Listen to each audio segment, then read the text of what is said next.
శ్రీ గణేశాయ నమః. శారదా గురుభ్యో నమః. ఈటీవీ లైఫ్ ఆధ్యాత్మిక ఛానల్ ప్రేక్షకులకు శుభోదయం.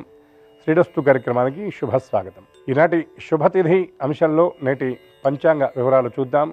ఆంగ్ల తేదీ 20వ తేదీ 9వ నెల 2025 సంవత్సరం శనివారం. స్వస్తిశ్రీ చాంద్రమాన శ్రీ విశ్వావసనామ సంవత్సరం దక్షిణాయనం వర్ష ఋతువు భాద్రపద మాసం కృష్ణపక్షం చతుర్దశి తిథి రాత్రి 11:47 వరకు, అనంతరం అమావాస్య. మఖా నక్షత్రం ఉదయం 9:07 వరకు, అనంతరం పుబ్బా నక్షత్రం. సాధ్యయోగం రాత్రి 9:56 వరకు, అనంతరం శుభం యోగం. విష్ఠికరణం ఉదయం 11:49 వరకు, అనంతరం శకునికరణం. వర్జ్యం సాయంత్రం 5:23 నుండి 7:02 వరకు. దుర్ముహూర్తం ఉదయం 6:04 నుండి 7:41 వరకు. నేటి అమృత ఘడియలు ఉదయం 6:41 నుండి 8:18 వరకు. తిరిగి అమృత ఘడియలు తెల్లవారుజామున 3:19 నుండి 4:55 వరకు. ఇటు రాహుకాలం ఉదయం 9 గంటల నుండి 10:30 గంటల వరకు. యమగండం మధ్యాహ్నం 1:30 నుండి 3 గంటల వరకు. ఈనాటి విశేషం, ప్రతి నెలలో వచ్చేటటువంటి అమావాస్య ముందు రోజు అయినటువంటి చతుర్దశి మహాశివ పర్వంగా చెప్పబడేటటువంటి మాస శివరాత్రి ఈనాడు. ఈ మాస శివరాత్రి నాడు యథాశక్తిగా శివారాధన చేయటం, శివ దర్శనం చేయడం, శివనామాన్ని స్మరించడం. అదేవిధంగా భగవదారాధనలో ఎప్పుడు కూడా సారూప్య స్థితి అని ఉంటుంది. అంటే భగవంతుడిని చేరుకోవాలి అంటే భగవంతుడి యొక్క రూపాన్ని మనం అనుసరించడం. ఏ విధంగా అంటే శాస్త్రం చెప్తుంది, ఫారే త్రిపుండ్రం యస్య గళే రుద్రాక్షమాలిక వక్త్రే షడక్షరీ స్తోత్రం స రుద్రో నా అత్ర సంశయ అని శాస్త్రం చెప్తుంది. నుదుట విభూతి రేఖలు, గళసీమ యందు రుద్రాక్షమాల, నాలుక పైన ప్రణవంతో కూడినటువంటి పంచాక్షరీ మంత్రం. ఈ మూడు ఎవరైతే కలిగి ఉంటారో స రుద్రో నా అత్ర సంశయ, ఆ వ్యక్తి సాక్షాత్తు రుద్రుడే అనే శాస్త్రవచనం. ఎందుకంటే వినా భస్మత్రిపుండ్రేణ వినా రుద్రాక్షమాలయ వినా బిల్వపత్రేణ, అంటే భస్మరేఖలు ధరించకుండా, రుద్రాక్షమాల ధరించకుండా, బిల్వపత్రాలు లేకుండా చేసేటటువంటి శివపూజ కాదు, శవపూజ అవుతుంది అని పురాణంలో చెప్పినటువంటి మాట. శివపూజ చేసేటటువంటి వాళ్ళు తప్పకుండా భస్మధారణ చేయాలి. భస్మం అంటే ఏమిటి? భస్మం అంటే కేవలం బూడిద అని మాత్రం కాదు. విభూతిర్భూతిరైశ్వర్యం. భస్మానికి విభూతి అని పేరుంది. ఈ విభూతి ఏమిటంటే ఐశ్వర్యం. సమస్త ఐశ్వర్యాలను, అణిమ లఘిమ ఇత్యాది సిద్ధులను మనకి ప్రసాదించేది విభూతి. ఇది చాలా విశిష్టమైనది. అదేవిధంగా ఆ రుద్రాక్షమాల ధరించడం అంటే సాక్షాత్తు రుద్ర అంశే రుద్రుడి యొక్క ఆ రుద్రాక్షలని శాస్త్రం చెప్తున్నటువంటి మాట. ఇక బిల్వదళం లేకుండా చేసేటటువంటి శివపూజ ఫలితాన్ని ఇవ్వదు. ఎందుకంటే త్రిదళం త్రిగుణాకారం త్రినేత్రంచ త్రయాయుధం త్రిజన్మ పాప సంహారం ఏకబిల్వం శివార్పణం. 3 జన్మల ఆ పాపాలను నశింపజేసేది బిల్వపత్రం కనుక అటువంటి ఈ బిల్వపత్రాలతో ఎవరైతే అర్చన చేస్తారో, ఎందుకంటే నా రుద్రో రుద్రమర్చయేత్, రుద్రుడు కానివాడు రుద్రుణ్ణి అర్చించలేడు కనుక ఈ విధంగా యథాశక్తిగా భక్తితో శ్రద్ధగా శివార్చన చేసినటువంటి వాడికి కైవల్యం తప్ప మరే అంతకంటే ఉత్కృష్టమైనది లేనిది తప్పకుండా లభిస్తుందనే శాస్త్రవచనం కనుక ఇటువంటి మహాశివ పర్వన్నాడు అందరూ యథాశక్తిగా శివానుగ్రహానికి పాత్రలవుతారని, శివకృప అందరికీ పరిపూర్ణంగా ఉండాలని మనసారా ఆశిస్తూ శివనామస్మరణ పురస్సరంగా, అందులో ఈనాడు శనివారం కేశవుడికి ప్రీతికరమైనటువంటి రోజు కనుక ఈ ధరపతికి, ధరాధరుడికి, ధారాధరుడి యొక్క దివ్యానుగ్రహం రెండూ పరిపూర్ణంగా ఉండాలని ఆశిస్తూ స్వస్తి.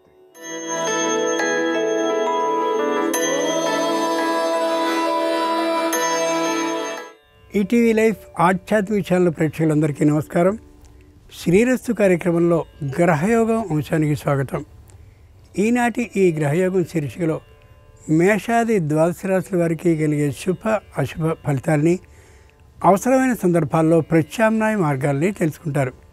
అంతేకాక ఏ రాశి వారికి ఏ దైవ దర్శనం అనుకూలమో, ఏ రాశి వారికి ఏ దిక్ప్రయాణం లాభకరమో, ఏ రాశివారు ఏ రంగు దుస్తుల్ని ధరించినట్లయితే సకల కార్య నిర్విఘ్న పరిసమాప్తి అవుతుందో, ఏ రాశి వారికి ఈ సంఖ్య నేటికి మాత్రం అదృష్ట సంఖ్యగా ఉండబోతుందో ఆ విశేషాలని క్రమంగా తెలుసుకుంటారు.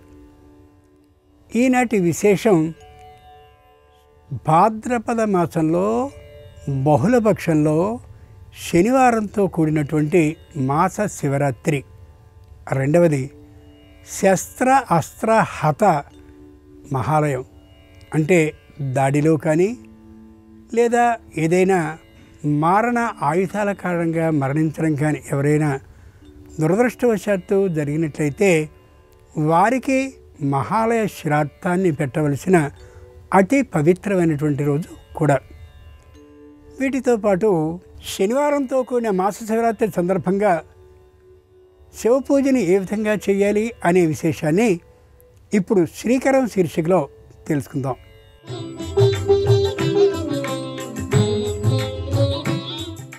శని దోష నివారణ కోసం శివ పూజ తప్పనిసరి. శనివారం నాడు నిర్వహించే శివ పూజ ప్రత్యేకమైనది.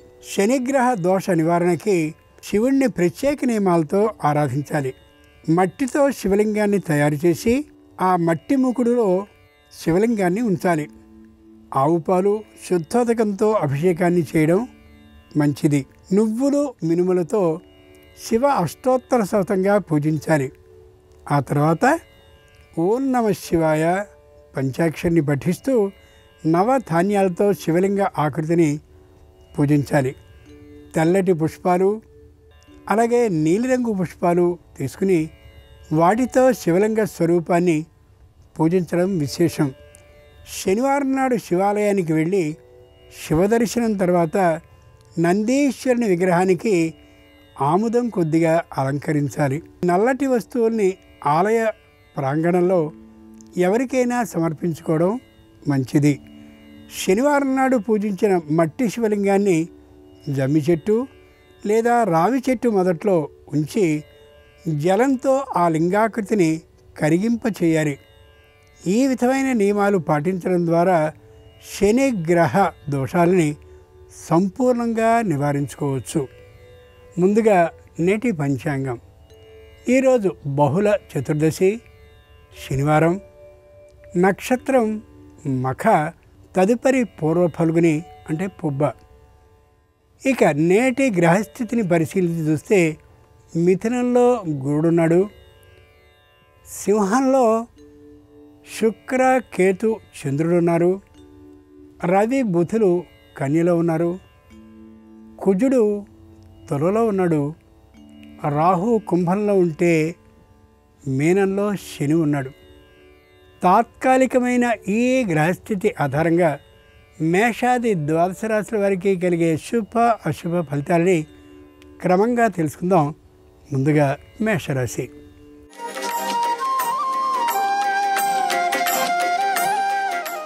ఈరోజు మేషరాశి వారి ఫలితాలని పరిశీలించి చూస్తే చాలా ఆనందంగా ఉండగలుగుతారు. తమ దోషాలని తామే తెలుసుకుని సరైనటువంటి పరిష్కార మార్గాల్ని తమకు తామే పొంది చాలా ఆనందంగా ఉండగలుగుతారు. ఎవరితోనూ వాగ్ విరోధాలకి అవకాశమే ఇచ్చుకోరు. ఎవరైనా అసూయాభావంతో ద్వేషభావంతో ఏవైనా కొన్ని మాటల్ని వ్యతిరేక భావంతో ఎవరి దగ్గరైనా మాట్లాడినా పట్టించుకోరు. అది నిజమైనటువంటి విజయ లాభ సూత్రం. శనివారం సందర్భంగా మేషరాశి వారు ఈశ్వరుణ్ణి భస్మజలంతో అభిషేకించినట్లయితే వివాదాలన్నీ తొలగిపోయి భూ లాభానికి అవకాశం ఉంటుంది. తూర్పు దిక్ ప్రయాణం అనుకూలం. కలిసి వచ్చే రంగు తెలుపు. అదృష్ట సంఖ్య 5.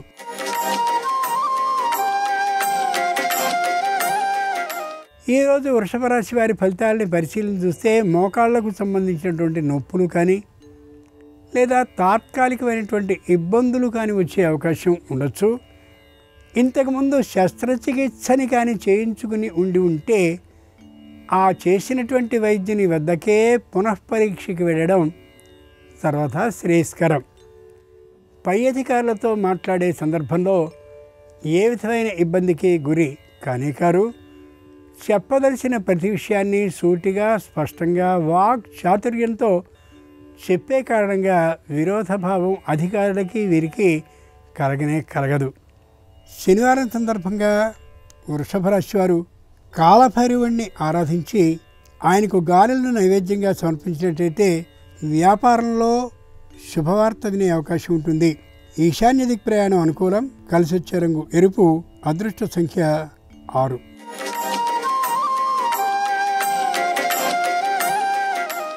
ఈరోజు మిథున రాశి వారి ఫలితాలని పరిశీలించి చూస్తే ఎవ్వరినీ చెడగొట్టుకోకుండా ఉండేలా బాంధవ్యాన్ని కొనసాగించుకుంటూ ఉంటారు. దాంపత్యంలో తాత్కాలికమైనటువంటి అన్యోన్య భావం లేకపోయినప్పటికీ కూడా మాట్లాడవలసింది ఎంతో అంతే మాట్లాడుతూ సుఖ దాంపత్యాన్ని కొనసాగిస్తారు. సంతానానికి సంబంధించిన విద్యా అభివృద్ధి విషయంలో ఇంత అనే లెక్క లేకుండా ఖర్చు చేస్తూ ఉంటారు. శనివారం సందర్భంగా మిథున రాశి వారు భ్రమరాంబికాదేవిని పూజించి ఆమెకు దధ్యోదనాన్ని నైవేద్యంగా సమర్పించినట్లయితే తప్పక వృత్తిలో శుభవార్తను వినే అవకాశం ఉంటుంది. ఆగ్నేయ దిక్ ప్రయాణం అనుకూలం. కలిసొచ్చే రంగు పసుపచ్చన. అదృష్ట సంఖ్య 1.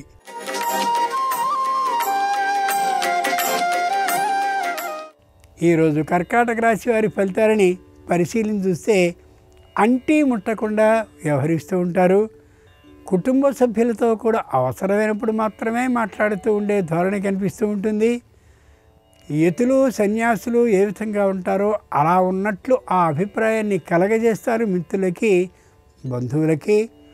వ్యాపారపు దృష్టి విశేషంగా ఉన్నటువంటి వీరు వ్యాపారపు వైపు అడుగునే వేయకుండా ఉంటారు కూడా. వృత్తి ఉద్యోగ వ్యాపారపరమైన ఆదాయాలు మధ్యమంగానే ఉంటాయి ఈ రాశివారికి ఈ రోజున. శనివారం సందర్భంగా కర్కాటక రాశివారు శ్రీశైల మల్లికార్జున స్వామి వారిని మారేడు పత్రాలతో అర్చించి ఆయనకు పులిహారణ నైవేద్యంగా సమర్పించినట్లయితే వివాహాది శుభకార్యాలు చేరువయ్యే అవకాశం ఉంటుంది. దక్షిణ దిక్ ప్రయాణం అనుకూలం. కలిసొచ్చే రంగు నీలం. అదృష్ట సంఖ్య 4.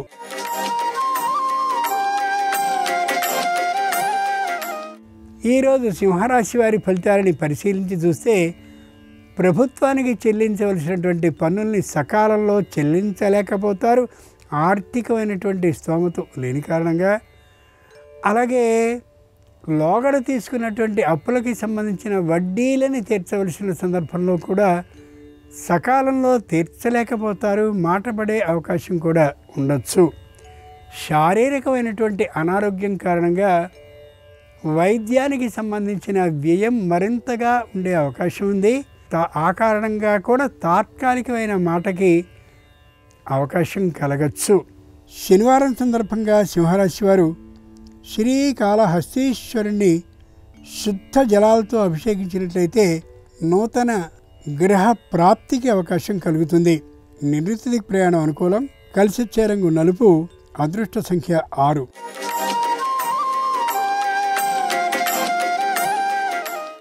ఈరోజు కన్యారాశి వారి ఫలితాలని పరిశీలన చూస్తే ధైర్యంగా ఉంటారు. శారీరకంగా ఉత్సాహంగా ఉంటారు.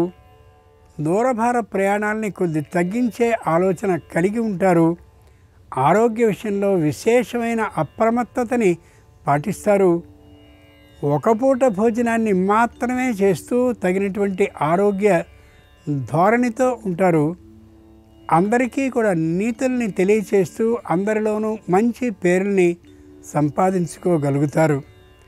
అకస్మాత్తుగా వచ్చేటటువంటి కోపం కారణంగా కొందరితో తాత్కాలిక విరోధభావాన్ని కలిగి ఉండే అవకాశం కూడా ఉండొచ్చు అక్కడక్కడ అప్పుడప్పుడు. శనివారం సందర్భంగా కన్యారాశి వారు గౌరీదేవిని ఆరాధించి ఆవు పాలను నైవేద్యంగా సమర్పించినట్టయితే తాము అనుకున్నటువంటి వాంఛ తప్పక నెరవేరుతుంది. ముఖ్యంగా వివాహాది ప్రయత్నాల్లో. పశ్చిమ దిక్ ప్రయాణం అనుకూలం. కలిసొచ్చే రంగు ఆకుపచ్చన. అదృష్ట సంఖ్య 8.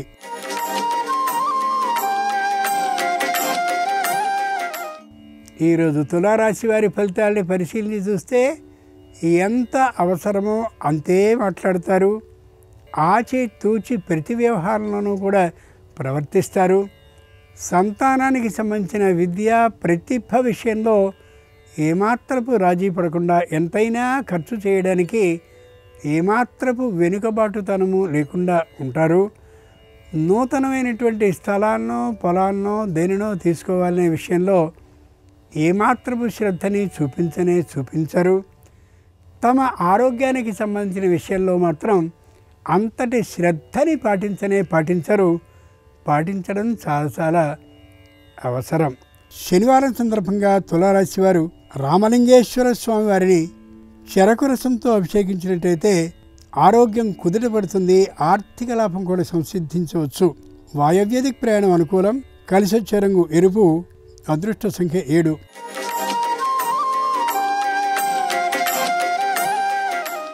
ఈరోజు వృశ్చిక రాశి వారి ఫలితాలని పరిశీలించి చూస్తే ఎంతో సాధించేందుకు కావలసిన ప్రణాళికని వేసుకుంటారు. ఏమాత్రపు ప్రణాళికని అమలు చేయలేకపోతారు. ఎంతో వ్యాపారానికి సంబంధించినటువంటి పెట్టుబడి కోసం ప్రయత్నాన్ని చేస్తారు. దాదాపుగా పెట్టుబడి లభించే అవకాశం ఉండకపోవచ్చు. ఉద్యోగంలో పై స్థాయి ఉద్యోగం కోసం పరీక్షలకి సిద్ధమవుతారు. కానీ పరీక్షని రాసే సమయం లేకపోవచ్చు. ముఖ్యంగా వ్యాపారంలో నష్టాలు రాకుండా ఉండేందుకు విశేషంగా వినియోగదారులతో సంబంధ బాంధవ్యాలను పెట్టుకుంటారు. కానీ ఆ విధంగా అవి ఫలించే అవకాశం ఉండకపోవచ్చు. శనివారం సందర్భంగా వృశ్చిక రాశి వారు కోటిలింగేశ్వర స్వామి వారిని పంచామృతాలతో అభిషేకించినట్టయితే ఆకస్మిక ధన ప్రాప్తికి అవకాశం ఉంటుంది. ఉత్తర దిక్ ప్రయాణం అనుకూలం. కలిసొచ్చే రంగు తెలుపు. అదృష్ట సంఖ్య 5.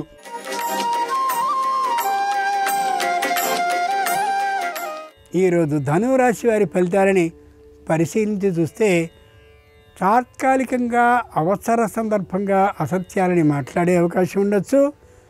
అది ముందు నాటికి పెద్దదయ్యే అవకాశం కావచ్చు. కాబట్టి సత్యభాషణాన్ని చేయడమే చాలా అవసరం. ముఖ్యంగా అన్నీ తమకు తెలుసును అనేటటువంటి ఆలోచనని విడనాడడం శ్రేయస్కరం.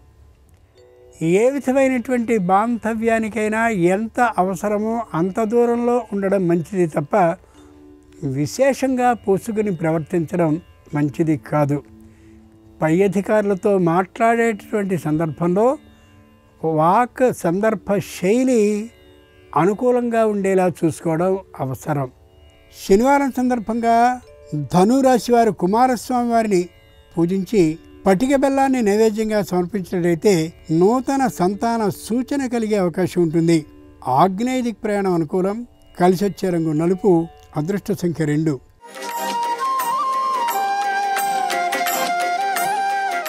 ఈరోజు మకర రాశి వారి ఫలితాలని పరిశీలించి చూస్తే ఆర్థికమైనటువంటి లోటుతో కనిపిస్తారు. అనుకున్నటువంటి రుణం సకాలంలో లభించినా అనుకున్నంత రుణం లభించకపోవడంతో మానసికమైన వ్యధకి గురయ్యే అవకాశం ఉండొచ్చు.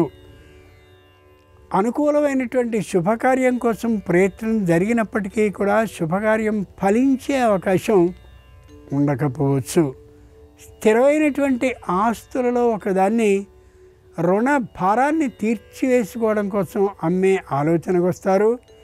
కానీ అది ఫలించే అవకాశం ఏమాత్రము ఉండకపోవచ్చు. శనివారం సందర్భంగా మకర రాశి వారు దుర్గాదేవిని పూజించి పానకం వడపల్లి నైవేద్యంగా సమర్పించినట్లయితే ఆగిపోయిన పనులన్నింటిలోనూ శీఘ్రమైన కదలిక కలిగి వ్యాపారానికి కావలసినటువంటి పెట్టుబడి ఇబ్బడి ముబ్బడిగా లభించే అవకాశం ఉంటుంది. పశ్చిమ దిక్ ప్రయాణం అనుకూలం. కలిసొచ్చే రంగు నీలం. అదృష్ట సంఖ్య 2.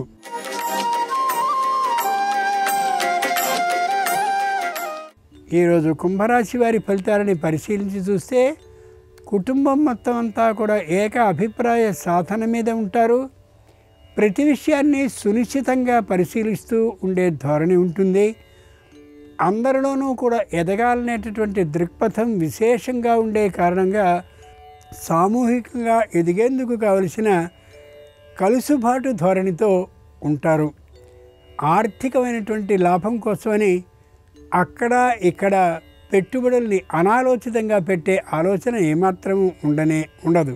శనివారం సందర్భంగా కుంభరాశి వారు శంకరుని పూజించి కొబ్బరికాయ ముక్కల్ని నైవేద్యంగా సమర్పించినట్లయితే కుటుంబంలో ఐకమత్యం సిద్ధించి వాద వివాదాలు సంపూర్ణంగా తొలగిపోయి మనశ్శాంతి కలుగుతుంది. దక్షిణ దిక్ ప్రయాణం అనుకూలం. కలిసొచ్చే రంగు ఎరుపు. అదృష్ట సంఖ్య 1.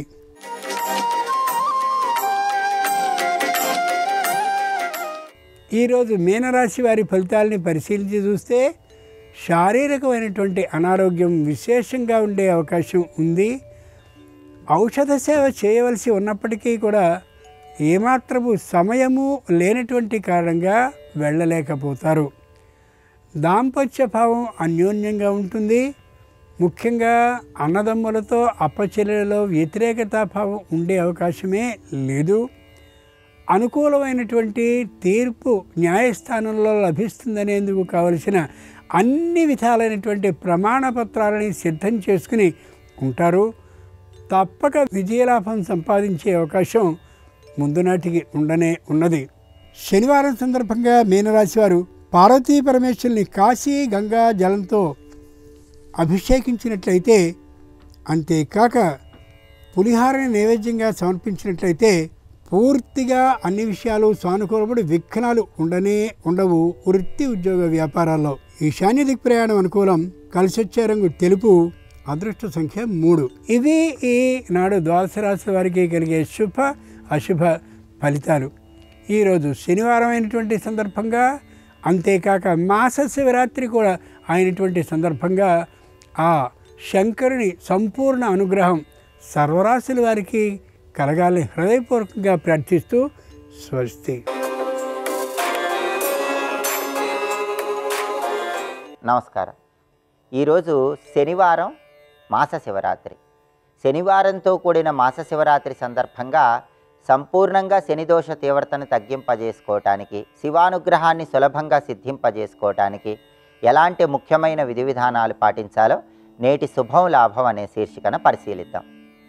మాస శివరాత్రి శనివారంతో కలిసి వచ్చింది కాబట్టి జాతకంలో శని మహాదశ నడుస్తున్నా, శని అంతర్దశ నడుస్తున్నా, లేదా జన్మ జాతకంలో శని భగవానుడు వ్యతిరేక స్థానాలలో ఉన్న శని భగవానుడిచ్చే అన్ని వ్యతిరేక ఫలితాలు తొలగింపజేసుకోవటానికి, అలాగే ఏలినాటి శని, అష్టమ శని, అర్ధాష్టమ శని, సప్తమ శని, కంటక శని, వ్యయ శని, గోచార పరంగా శని భగవానుడు ఎలాంటి ఇబ్బందులు కలిగింపజేస్తున్నా వాటన్నిటినీ అధిగమించటానికి పరమశివుడికి నల్ల నువ్వులు కలిపిన జలాలతో అభిషేకం చేసుకోవాలి. అలాగే ఆర్థిక ఇబ్బందులు, శనిదోషాల వల్ల ఉన్నవాళ్ళు శనిదోషాల వల్ల వచ్చే ఆర్థిక ఇబ్బందుల నుంచి బయటపడటానికి ఆవు పాలల్లో కొన్ని నల్ల నువ్వులు, కొద్దిగా పంచదార, ఒక పటిక ముక్క కలిపి ఆ ఆవు పాలతో శివాభిషేకం చేసుకోవాలి. దీనివల్ల శివుడు తొందరగా అనుగ్రహించి శనిదోషాలు తొలగిపోయి ఆర్థికంగా బాగా కలిసి వస్తుంది. అలాగే ఈరోజు శివాలయానికి వెళ్ళి శివుడికి రుద్రాభిషేకం చేయించుకుంటే చాలా మంచిది. అయితే శివాలయానికి వెళ్ళి రుద్రాభిషేకం చేయించుకోలేని వాళ్ళు మీ గృహంలోనే శివలింగానికి అభిషేకం చేసుకుంటూ ఓం నమో భగవతే రుద్రాయ అనే మంత్రాన్ని స్మరించుకోండి. దానివల్ల శివానుగ్రహానికి సులభంగా పాత్రలు కావచ్చు. అలాగే ఈరోజు ప్రత్యేకంగా పంచసౌగంధిక తాంబూలం శివుడికి సమర్పించండి. యాలకులు, జాజికాయ, జాపత్రి, దాల్చిన చెక్క, లవంగాలు, ఈ 5ంటిని పంచసౌగంధికాలు అంటారు. వీటిని తమలపాకుల్లో ఉంచి, వక్కలు ఉంచి గృహంలో శివపూజ సమయంలో శివుడికి తాంబూలం సమర్పించడం ద్వారా ఆర్థికంగా చక్కటి సత్ఫలితాలు కలుగుతాయి. అలాగే దవనం కట్టిన పుష్పమాలికను శివాలయంలో శివుడికి సమర్పించడం ద్వారా ఆదాయ మార్గాలు పెరగటంతో పాటుగా రావలసిన ధనం సకాలంలో చేతికి అందుతుంది. అంతేకాకుండా ఆరోగ్య సమస్యలు ఎక్కువగా ఉన్నవాళ్ళు ఈరోజు శివుడికి అభిషేకం చేసేటప్పుడు బాలాంబికేశ, వైద్యేశ, భవరోగ హరేతిచ అనే నామాలు చదువుకుంటూ శివాభిషేకం చేసినట్లయితే శివానుగ్రహం వల్ల ఆరోగ్య సమస్యలన్నీ తొలగింపజేసుకోవచ్చు. ఆరోగ్యపరంగా చక్కటి సత్ఫలితాలను సిద్ధింపజేసుకోవచ్చు. అలాగే మానసిక అశాంతి ఎక్కువగా ఉన్నవాళ్ళు ఈరోజు వెన్నతో శివలింగానికి అభిషేకం చేయాలి. శివలింగానికి వెన్న సమర్పిస్తే మానసిక అశాంతి తొలగిపోతుంది. అలాగే ఎవరైనా సరే శివానుగ్రహం ద్వారా సమస్త శుభాలు చేకూరాలంటే శనివారంతో కూడిన మాస శివరాత్రి సందర్భంగా శివాలయానికి ప్రదోష కాలంలో వెళ్ళి శివాలయంలో ప్రదోష కాలంలో శివుడికి రకరకాలైన పుష్పాలతో అర్చన చేయించుకోవటం, అభిషేకం చేయించుకోవటం ఉత్తమ ఫలితాలను కలిగింపజేస్తుంది. శత్రుబాధలు ఉన్నవాళ్ళు మాత్రం ఎర్ర మందార పూలతో శివపూజ చేసినట్లయితే శత్రుబాధల నుంచి సులభంగా బయటపడవచ్చు. కుటుంబ కలహాలు ఉన్నవాళ్ళు శివాలయ ప్రాంగణంలో కొబ్బరి నూనెతో దీపారాధన చేయటం ద్వారా కుటుంబ కలహాల తీవ్రతను తగ్గింపజేసుకొని సమస్త శుభాలను సిద్ధింపజేసుకోవచ్చు. అలాగే విభూతి పండు, శివస్తోత్రాలున్న పుస్తకాలు శివాలయ ప్రాంగణంలో ఈరోజు దానం ఇవ్వటం ద్వారా శివానుగ్రహానికి పాత్రలై ఉత్తమ ప్రయోజనాలు సిద్ధింపజేసుకోవచ్చు. ఈరోజు శివాలయ ప్రాంగణంలో నువ్వులు దానం ఇస్తే చాలా మంచిది.